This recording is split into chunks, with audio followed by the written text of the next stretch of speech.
అన్నా, మనిషి ఇంత చిన్న ప్రాణానికి చీమంత ప్రాణం మనది. ఏనుగంత కోరికలు ఈ మనిషికి. ఎందుకన్నా, ఎప్పుడు ఉంటుందో ఎప్పుడు పోతుందో ఈ ప్రాణం.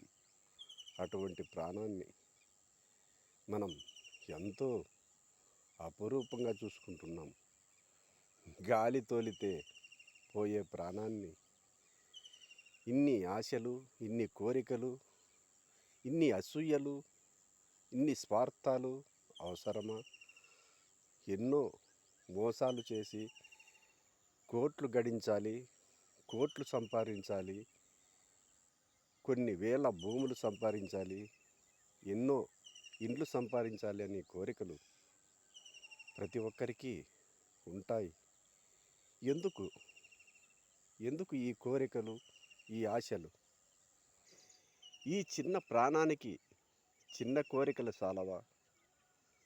ఎందుకు అన్నా, మనిషి ప్రతి ఒక్కరూ ఒక కింద స్థాయిలో ఉన్నవాన్ని చాలా చులకనగా చూస్తారు. పెద్ద స్థాయిలో ఉన్నవాళ్ళు పెద్ద స్థాయిలో వాళ్ళనే మాట్లాడాలా, వాళ్ళనే గౌరవించాలా అంటారు. కింద స్థాయి వాళ్ళను ఎందుకు మాట్లాడారు?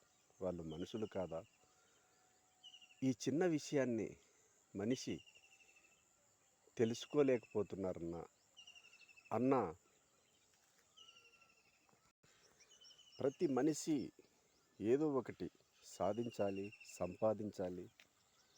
ఈ ప్రపంచంలో పెద్ద పేరు, ప్రఖ్యాతలు సాధించాలి అనుకుంటారే కానీ, సాధించవచ్చు కానీ ఒకరికి మంచి చేయాలి.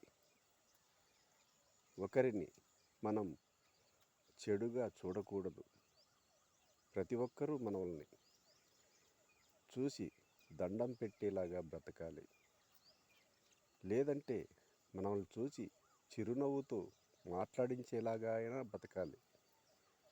అలా బ్రతకలేనప్పుడు ఎన్ని కోట్లు, ఎంత సంపద ఉంటే ఏం ప్రయోజనమన్నా చెప్పండి? ఈ చిన్న ప్రాణానికి చిన్న కోరికలే పెద్దవి అవుతాయి. అందుకు చిన్న కోరికలు